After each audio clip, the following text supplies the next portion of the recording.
Hola, hola, ¿qué tal? Bienvenidos de nuevo a un nuevo programa de American Screen Movies.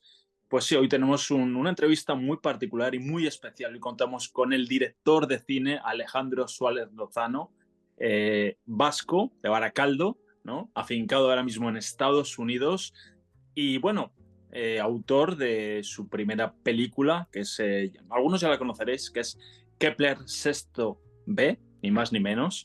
Así que teníamos muchísimas ganas de poder charlar con él, hablar de cine, hablar de su experiencia audiovisual y un poquito de su película también. ¿Qué tal, Alejandro? ¿Cómo estamos? Muy buenas, buenos días, buenas tardes. Nada, un placer estar aquí, David, y nada, y atenderos y charlar un rato sobre cine. Sin duda, Fernando. Hoy contamos también con Fernando Arboledas, nuestro compañero en esta sección de cine. ¿Qué tal, Fernando? ¿Cómo estamos desde Chicago? Pues aquí estamos. Se me hace raro en este programa que siempre soy el outsider y hoy, David, eres el outsider en cuanto a franja horaria. Así que Sin hoy es duda. más buenos días que buenas tardes. Pero nada, un placer. La verdad es que un placer contar con un director de cine como Alejandro y disfrutar de un rato hablando de lo que nos gusta, del cine. Pues sin duda alguna. Y primero me gustaría hacer un pequeño repaso de tu carrera, ¿no? Sobre todo, eh, bueno, eres director, vives en Estados Unidos actualmente, ¿no? En Los Ángeles, pero bueno, al final eres de la patria español y bueno, esta entrevista es tanto para España como México, Estados Unidos, para el mundo hispano, por eso lo hacemos en castellano. Pero queremos entrar un poco a hablar un poquito. Empezaste haciendo cortometrajes como todo el mundo, sobre todo destacando uno que rodaste, que se llama The Fisherman, ¿no? Que es un cortometraje galardonado con muchísimos premios a nivel internacional y rodado sorprendentemente en Hong Kong, ¿no? Bueno, con producción de Hong Kong y España, que ahora nos contarás un poquito también cómo surgió esa posibilidad. Eres una persona global, que eso es muy importante, ahora nos contarás un poquito tus experiencias vitales. Y después, bueno, asaltaste ya a la gran cumbre, que es poder hacer una película, lo que todo director desea, ¿no? Con esta película, en mi opinión, y la habrás oído ya en más ocasiones, pero tienes razón, quijotesca, con Kepler Sexto B, una historia bonita, una historia, en mi opinión, introspectiva, interesante. Encima luego te comenté en una reflexión que tengo de cómo te surgió esta idea, pero encima yo tenía personalmente un concepto muy parecido de lo que es aislarse del mundo, ¿no? A veces es acabar en una nave o acabar en un submarino, ¿no? Que es ese concepto de protección, ¿no? ante la sociedad tan loca que vivimos actualmente un poco. Luego nos comentarás un poco ese concepto. Y la verdad que una gran película, una película que por cierto en 2023 estuvo en el festival de Berlanga, ¿no? En Valencia, ¿no? Donde tuvisteis un premio muy importante en el festival, ¿no? El triunfo de mejor película, digamos, en el festival, un poco el reconocimiento. Así que una película que ha tenido su éxito, se puede ver actualmente en Amazon Prime, se puede ver en Rakuten, en Apple TV, en diferentes plataformas. Así que enhorabuena primero por hacer una muy buena película, en mi opinión, una película que te hace pensar sobre todo y muy importante en estos tiempos actuales con tantos problemas, sobre todo de personas que viven muy aisladas en el mundo y que necesitan crearse un búnker, ¿no? para poder soñar con cosas increíbles, ¿no? Así que bueno, primero queríamos entrar en esta presentación un poquito de Alejandro y de su filmografía un poco breve, pero bueno, pero importante. Y ya la primera pregunta que me gustaría hacerte para comenzar esta entrevista es ¿cómo empezaste eso en este mundo del cine? ¿Por qué ser director de cine? Es la gran pregunta que me gustaría primero hacerte, Alejandro. Bueno, en primer lugar, gracias por la introducción y por las palabras. Me alegro de que te haya gustado la película. Yo empecé en esto casi de forma inevitable.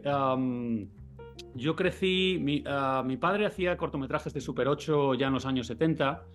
Y digamos que cuando nací, ya nací con rodeado de celuloide, de cámaras, y viendo a mi padre hacer este tipo de películas, que además eran un tipo de películas que las hacía porque mi padre no era en sí cineasta, era un aficionado de aquella.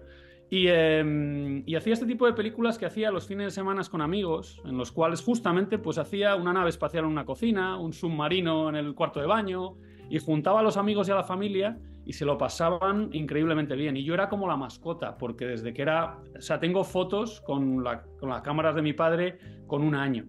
Y de alguna manera es que era inevitable. Crecer con eso es casi como que ya lo llevas puesto, ¿no? Entonces, desde muy, muy, muy pequeño, yo ya empecé a desarrollar gusto por, no solo por ver cine, que me inculcó mi padre, de ir al cine, ver películas, sino de ver el mundo también a través del cine, ¿no? Y yo creo que mi primer guión, yo creo que lo escribí a los 10, 11 años y mi primer cortometraje lo rodé a los 13, con esa cámara de mi padre.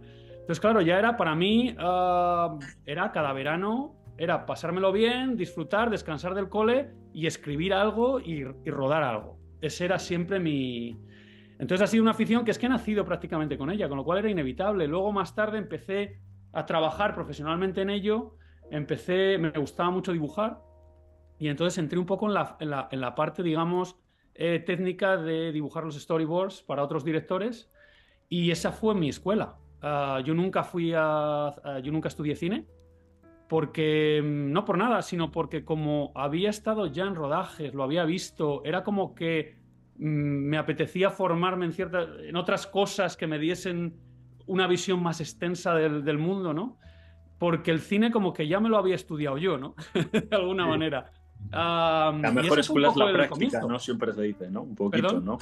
La mejor escuela es esa práctica, ¿no? El ver cine, Claro. el vivir ese cine, ¿no? Que muchos Exacto. grandes maestros del cine ya lo tienen, ¿no? No estamos diciendo que la gente desde aquí no estudie o no se prepare, pero la mejor escuela yo también opino que es ver, estar, rodar y sobre todo lo que estás contando, lo llevas en el ADN por lo que estás contando, es parte de Sí. ti, entonces lo disfrutas, me imagino. Entonces yo creo que eso es muy importante lo que nos acabas de exponer. Yo si quieres siguiendo un poquito, y bueno, ahora Fernando si quieres también irá comentándote algunas preguntas, queremos entrar en primer lugar a hablar un poquito de esta película, que al final es tu debut, tu ópera prima realmente. ¿Cómo surgió esta idea y por qué este Kepler, esta idea de ese señor soñador casi quijotesco en una nave espacial fuera de la Tierra y en realidad pues con esa relación con esa niña y todo lo que rodea? ¿Por qué? ¿Por qué esta idea? ¿Y de dónde surgió? Pues yo creo que esta idea se remonta a, digamos, el final de la crisis financiera del 2008-2009. Yo justo ese año me tuve que ir de España por laboralmente, porque la situación estaba bastante difícil para todos, como ya sabemos, recordamos, y mucho más en cine, que es algo que bueno, como decías tú, hablaremos ahora de la situación y de todo esto, pero de aquella, pues a mí me pillaba justo el momento, había hecho mi primer corto, había tenido bastante visión internacional, recorrido, y no conseguía encontrar una forma de levantar un largo en España todavía. Entonces era como es el momento de irme fuera y ver mundo, ¿no? Entonces me fui, y de aquella justo ya empezaba a pensar en esa idea, en esas cosas que me preocupaban sobre la crisis que había dejado, o sea, todos esos problemas que coleaban, ¿no? Del abandono, de la gente de la tercera edad, de los desahucios. Había muchas cosas como que me golpeaban la cabeza, ¿no? De alguna manera, y que me preocupaban. Cuando empecé realmente a escribirlo, yo estaba viviendo en Nueva York. Probablemente fue alrededor del 2014, 2015. 2015. Y yo creo que también se concatenaron una serie de cosas. Esos elementos, esas preocupaciones que tenían, con obviamente las ganas de escribir un largometraje y luego con la sensación de estar un poco, de tener un poco de morriña de casa, porque llevaba varios años viviendo fuera, había estado preparando y desarrollando proyectos más grandes, digamos, a nivel internacional, que se convirtieron un poco en esa cosa. Cuando estás desarrollando proyectos de este tipo bastante grandes, estaba desarrollando uno en Asia, estaba desarrollando otro en Estados Unidos, proyectos de presupuestos más grandes, y era como que me apeteciera hacer algo más pequeño, más personal y en casa.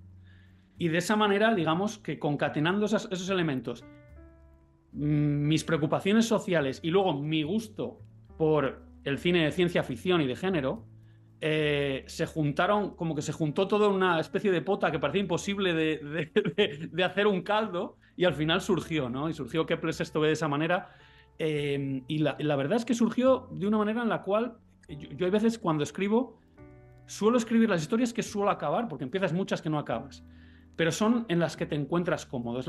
Son las historias en las que vas a refugiarte, ¿no? Entonces yo me refugiaba en esa historia y de alguna manera surgió relativamente fácil, rápido y sobre todo como algo de mi interior. Notaba que estaba hablando de mí mismo, de mis preocupaciones y de mis gustos.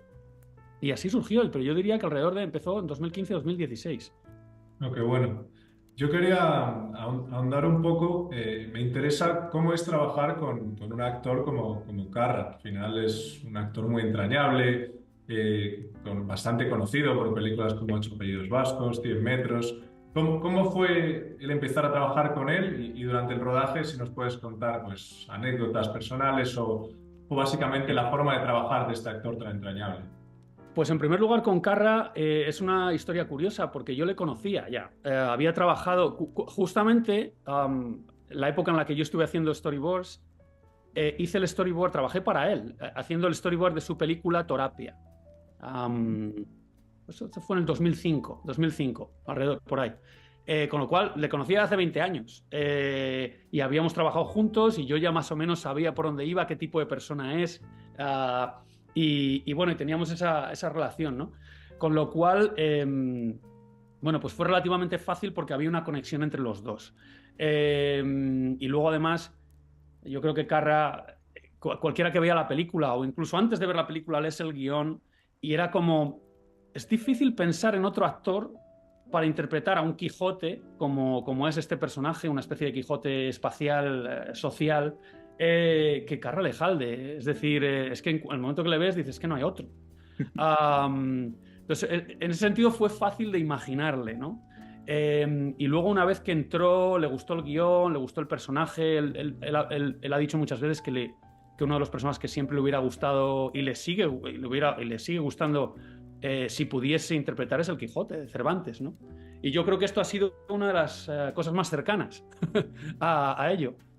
Entonces, en el momento que él entró muy pronto en el proceso de desarrollo de la historia, cosa que fue muy importante para poder levantar el proyecto. Cualquier proyecto, especialmente cuando es una primera película, es muy difícil de levantar. A veces miras hacia atrás y dices, ha sido un milagro, y lo es. Pero Carra, digamos que ayudó mucho, porque un actor como Carra obviamente te ayuda en cuanto a ventas, te ayuda en cuanto a soporte, digamos, de que la película vaya a tener una serie de ventas, una serie de soportes financieros que ayudan a que la película, digamos, todas las piezas de ese dominó que se necesitan para llegar a realizarla, pues se cumplan de una manera más fácil, ¿no? Y luego en el rodaje, pues con Carra, vamos a ver, fue un rodaje bastante intenso, muy rápido, era una película que es relativamente, bueno, la rodamos también al final en la cola del COVID, con lo cual había complicaciones añadidas. Pero bueno, él estaba todo el tiempo, es completo protagonista de la historia junto con esa niña. Entonces era como que no había descanso, ni él tenía descanso, ni nosotros teníamos descanso de él, ni él de nosotros. Entonces era constante. Tenía mucho texto, con lo cual era complicado. Era una situación en la que, ya digo, COVID... estábamos completamente con un ambiente muy cerrado en un piso que es una nave espacial, muy pequeño, muchas personas, humo constantemente para generar ese ambiente digamos, de cargado. Fue complicado y fue tenso, pero al mismo tiempo fue muy placentero y muy grato trabajar con él, porque es un tipo súper creativo, es un tipo súper divertido, trae siempre ideas, está siempre maquinando, siempre maquinando. Y a mí eso me encanta, porque... soy un director que me gusta mucho planificar, llevo todo siempre muy al milímetro, pero básicamente porque me encuentro más cómodo cuando lo planifico, pero al mismo tiempo dejo bastante espacio a que los actores, en este caso, o el equipo técnico creativo, te brinde y te traiga su propio talento, sus propias ideas y todo eso, porque yo creo que todo eso genera frescura al final, ¿no? Entonces siempre tienes que dejar un poquito, y Carra es de esos personajes que te está cambiando, digamos, cositas constantemente, ¿no? ¿Qué tal si aquí hacemos esto? ¿Qué tal si hacemos esto? ¿Qué tal? Y yo soy un director que creo que soy muy abierto a todo ese tipo de cosas, entonces yo creo que eso confluyó bastante bien. Qué bueno. Qué bueno, Alejandro. Pues ya entrando y hilando con todo esto que nos has contado de Kepler, un poquito, me gustaría hacerte la primera pregunta un poquito concisa. Ya has dicho que es un milagro levantar una película. ¿Qué diferencias ves tú estando ahí en Los Ángeles y siendo español y viendo la industria pues, con sus salvedades? Las diferencias que hay entre Estados Unidos, la forma de trabajar y España, y las dificultades que en un lugar o en otro entrañan poder levantar un proyecto. Diferencias son muchas. A ver, una primera película es una primera película en cualquier sitio. Es difícil. Y por cierto, la segunda igual es más difícil todavía que la primera. Luego te preguntaremos porque si mucha hay gente... esa idea. Exacto. A veces la segunda también es muy complicada porque...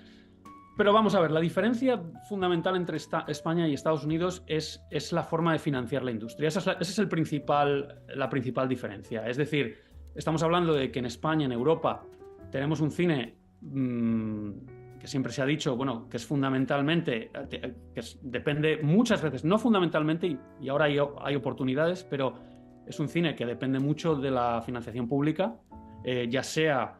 ya no solo es el Ministerio de Cultura, el ICA, sino que es la televisión, las televisiones públicas también.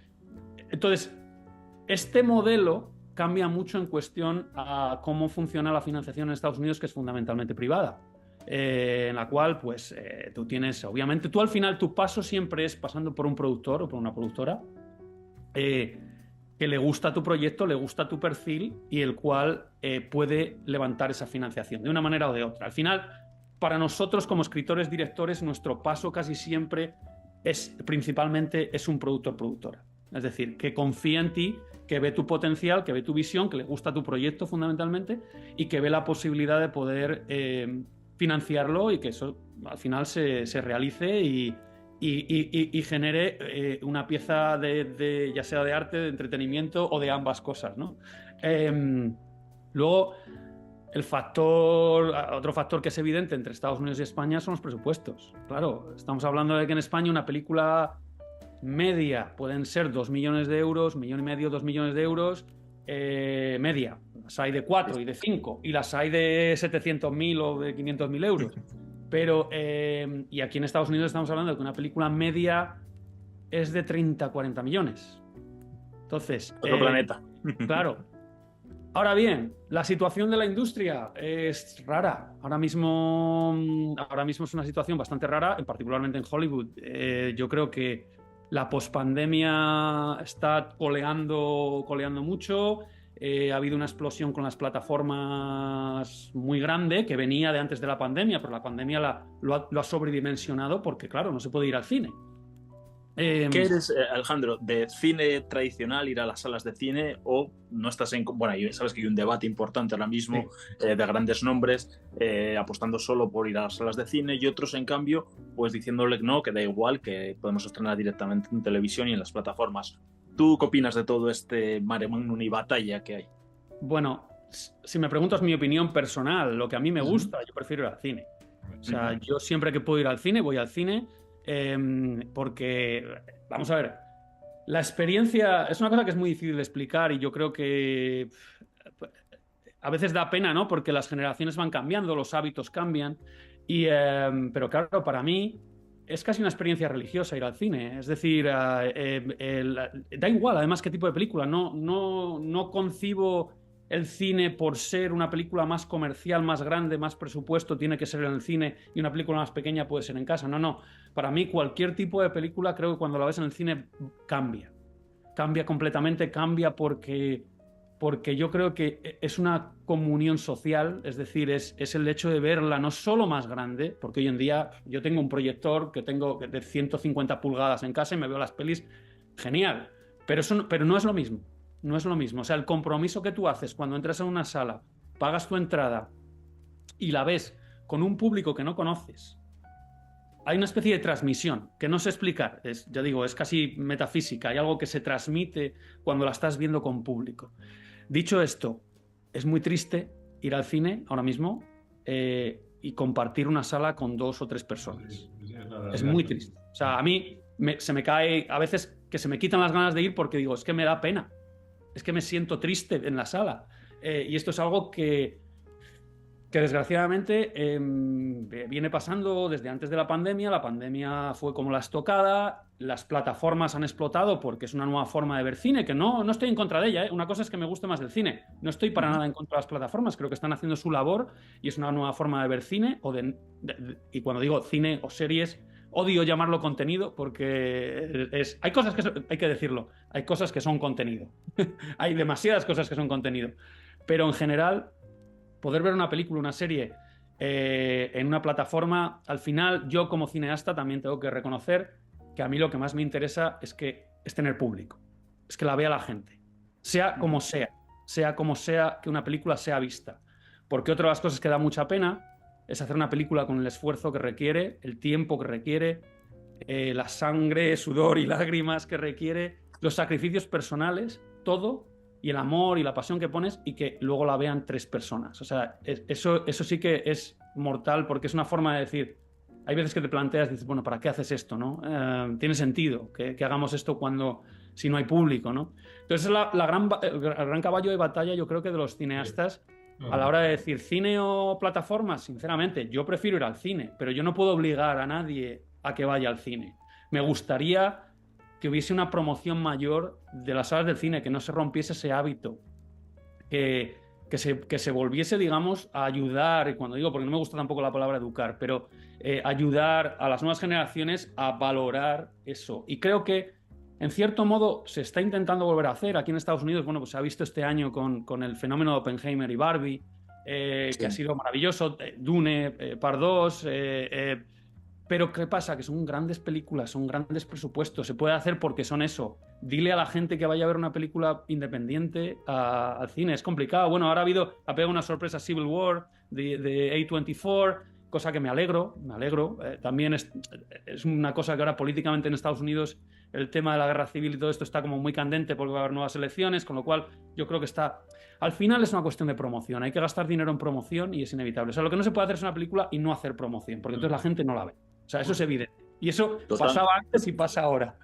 Totalmente de acuerdo, Alejandro. Sí, Fernando. Yo te iba a preguntar, estabas comentando antes, vives en Los Ángeles, todos sabemos lo difícil que fue el año pasado en la industria. Sí.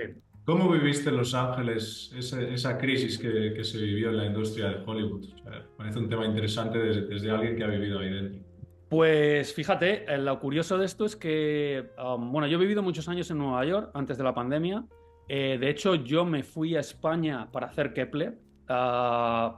Prácticamente viajé en el mismo 2020, antes de saber que la pandemia iba a explotar. O sea, de hecho, yo creo que viajé un día 30 de marzo. O sea, ya estaba cerrado España. Estaba cerrado.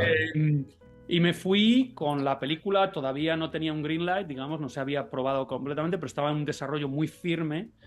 Carra Lejalde estaba ya... entonces fue como, me voy, o sea, que sea lo que Dios quiera.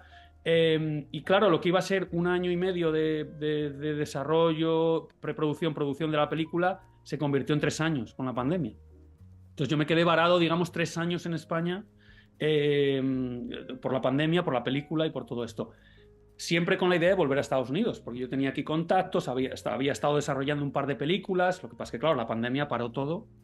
Y a la hora de volver, yo siempre había tenido la idea de venir a Los Ángeles en lugar de volver a Nueva York, porque era como, ya que he hecho el corte y tengo que volver, digamos, ahora me voy a ir al lugar donde además había tenido que venir desde Nueva York a muchas reuniones, estaba desarrollando aquí, tenía bastantes cosas como en la mesa, ¿no? Pero claro, vuelves 3 años después, tienes un poco que volver a empezar, retomar todo eso. Vienes con una película debajo del brazo, que es importante, y es más fácil, digamos, de al menos mostrar ya no eres un cortometrajista, ya eres un largometrajista. Pero claro, vienes después de la pandemia. Yo llegué justo a Los Ángeles en el momento casi, pues unos pocos meses antes de que las huelgas estallasen. Entonces, fue como un momento de decir, o sea, primero la pandemia, ahora llego y ahora me toca esto, ¿no? Es como... pero ha sido un momento de decir, mira, es un buen momento para tomárselo con calma. Yo, además de director, soy escritor, con lo cual yo necesito tiempos de barbecho. Es decir, es muy, muy importante. O sea, cuando hay alguien si eres solo director, es más fácil, digamos, más fácil. No es nada fácil, pero es más fácil, digamos, poder saltar entre proyectos y poder concatenar cosas de una manera más fluida. Para mí, si yo quiero dirigir lo que yo escribo, yo entre película y película necesito tener, si no son proyectos que ya tenía, que algunos ya tenía, pero tengo que retomarlos, reescribirlos, o sentarme y decir, relájate, el mundo no es importante ahora mismo para ti y escribe, porque si yo no tengo esos proyectos, yo no tengo ese pipeline, digamos, de escritura, de tiempos y tal, yo al final estoy con las manos vacías.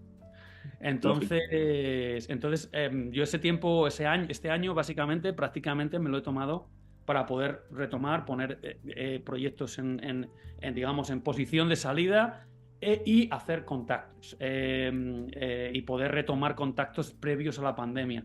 O sea, parece poco, pero es una brutalidad porque el varapalo que ha tenido Hollywood y que sigue teniendo, por cierto.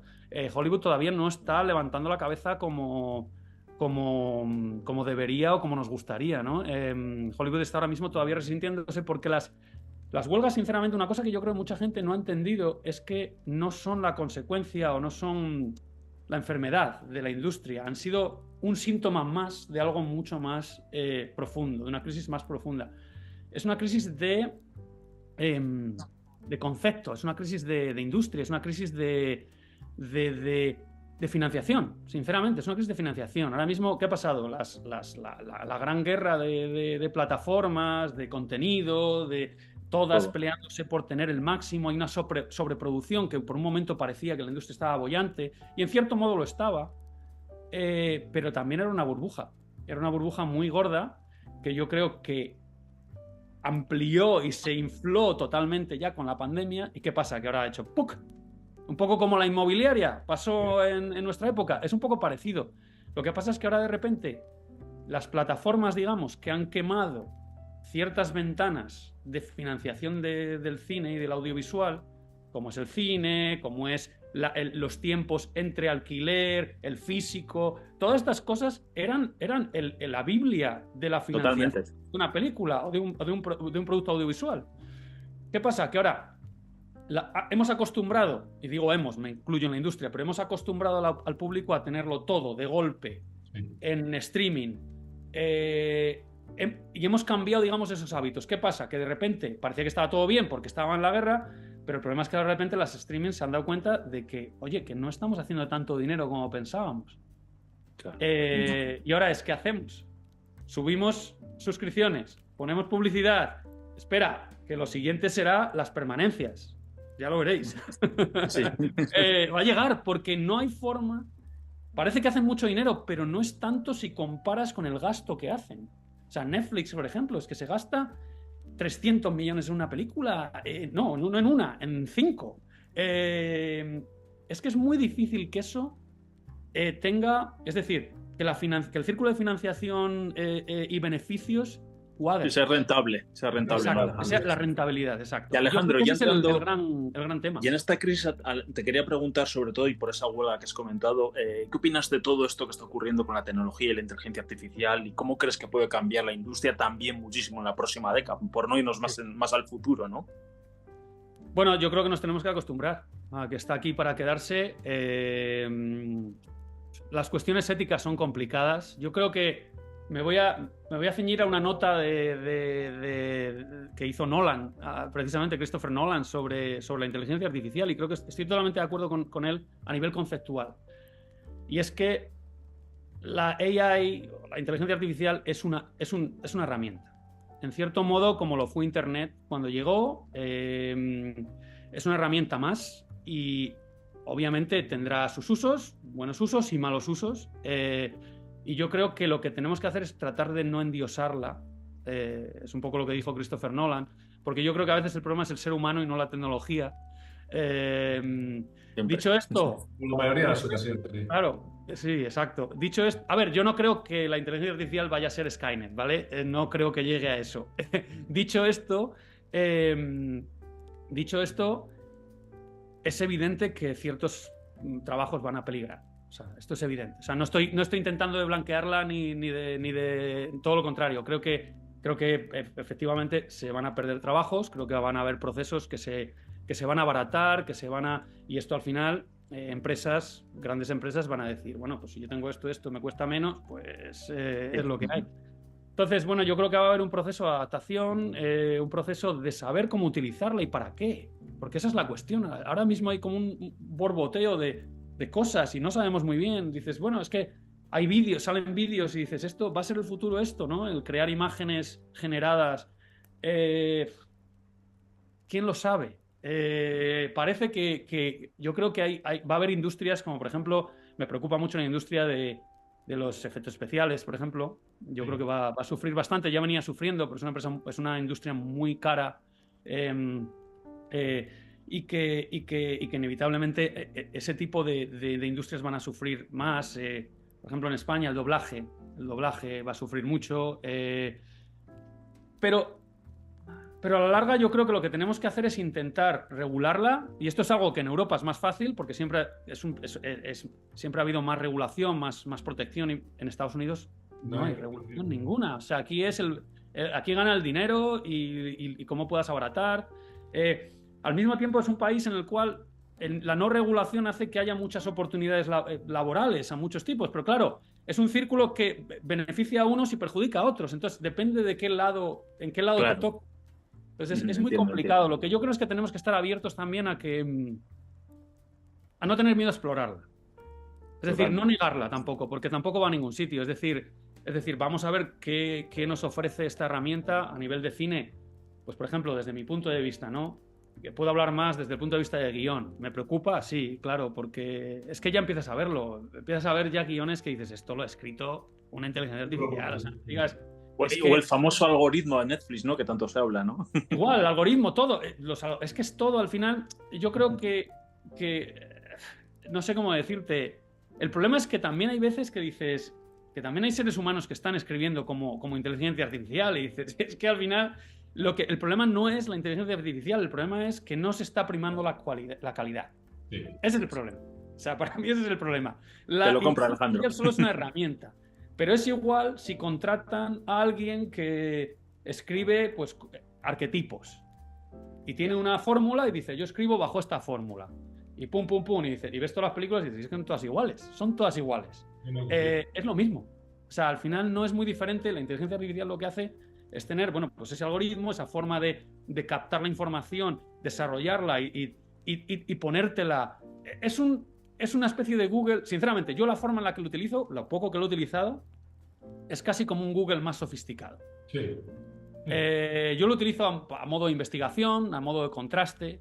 Pues a veces lanzas preguntas, el ChatGPT lanzas preguntas de, oye, ¿cuál es esta información? ¿Cómo me puedes contrastar con esto y con lo otro? Me ahorra tiempo, es cierto, pero no es algo que esté eliminando, digamos, a alguien en el proceso. La investigación la estoy haciendo yo, solo me estoy ayudando. Lo que hacía hace 5 años lo hacía con Google, me llevaba a lo mejor unas horas más, pero es lo mismo. O sea, Te cortas tiempos, al ¿no? menos de la Digamos. forma en la que yo lo utilizo, ¿no? A este punto. Yo creo que las partes éticas es cuando entramos en el tema de derechos. Yo creo que ahí es donde se complica un poco y se convierte un poco más en barrizal, ¿no? Sí. Derechos de imagen, derechos de propiedad intelectual. Es decir, ¿de dónde saca esta, digamos, inteligencia generativa que llaman todas estas informaciones, ¿no? O toda esta, al final es derivativo, lo está sacando de algo que existe.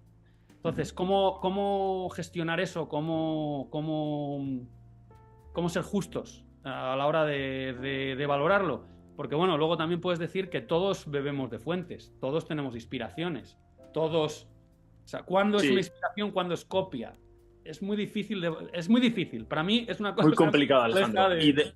Alejandro, ya por ir terminando esta entrevista que estamos teniendo y para ir terminando me gustaría acabar con un buen sabor de boca y con lo que has dicho, que al final todos tenemos inspiraciones. ¿Cuáles son tus referentes audiovisuales que nos puedes contar? Tanto como guionistas, como directores, en Estados Unidos, en Europa. ¿Nos puedes contar un poquito? Buah, es tan extensa que es difícil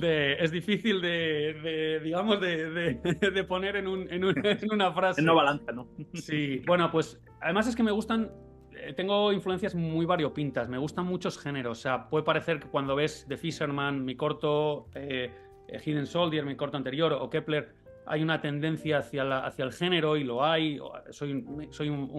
Me encanta el género, y en ese sentido pues tengo referencias clarísimas. Soy un adorador de Jaws, de Tiburón, de Spielberg, de Encuentros en la tercera fase, un adorador de Ridley Scott, Blade Runner, Alien, el octavo pasajero.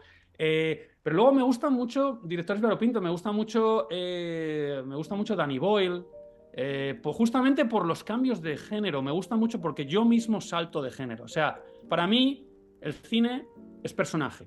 Y si tengo un personaje, da igual en qué situación esté, si el personaje es el que me cuenta la historia, ¿no? Y en este sentido salto de géneros, tanto a nivel de gusto como cuando escribo, ¿no? Me gusta mucho Ang Lee, por el mismo motivo, porque salta, me gusta, por decirte me gusta Guillermo del Toro, muchísimo, justamente porque mezcla géneros. Te podría decir mil y te podría es decir, y hay veces que es una pregunta difícil, pero no, lo es y lo es siempre, ¿no? Porque al menos para mí, porque me gustan muchas cosas.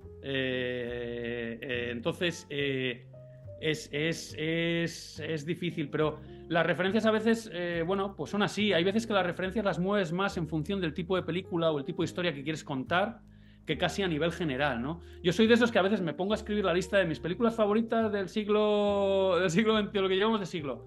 Joder, no puedo, porque es que no tengo tantos runner-up que al final digo, mira, da igual, me gustan todas. Sí. No, yo para acabar, David, yo creo que tendríamos que escuchar qué es lo próximo que vamos a ver de Alejandro. Exacto. Cuéntanos, Alejandro, si es que puedes contar algo. Bueno, no puedo contar mucho, pero porque estoy con muchas cosas a la vez. Y además es una de las cosas que inevitablemente los cineastas tenemos que hacer y es no poner nunca los huevos en la misma cesta, porque y es uno de los motivos por los que también estoy aquí. Yo mantengo un pie allí, otro aquí. Me muevo entre proyectos, digamos, comerciales más grandes. Estoy intentando levantar un proyecto aquí, desarrollando, que no es guión mío, como director. Al mismo tiempo tengo un proyecto que es ambivalente entre Europa y Estados Unidos que he escrito yo junto con mi mujer Greta Suárez, que es colaboradora mía a la hora de escribir, un proyecto de ciencia ficción y estamos moviéndolo en los dos mundos. Al mismo tiempo estoy ahora escribiendo otro guión para España y una serie. Entonces, todo esto pero como os decía, estoy un poco en ese momento de barbecho, de desarrollar por mi cuenta, de contactos y digamos, y buscar casa para estos proyectos, al mismo tiempo con este otro proyecto más grande aquí en Estados Unidos, que espero que fructifere pronto. Pero bueno, es un poquito pronto todavía para confirmar cosas. Okay. Pero estoy en ello, estoy moviéndome. Nada me gustaría más que poder estar rodando ya. Vemos tu energía, los que nos van a ver en esta entrevista van a ver tu energía, que es muy importante para el cine, lo que has comentado, moverse, networking, escribir, tiempo, pensar, para poder crear cosas que nos entretengan, que nos ilusionen y que nos diviertan, que al final es lo importante, y que nos lleguen, que nos hagan pensar, que también es importante en el cine.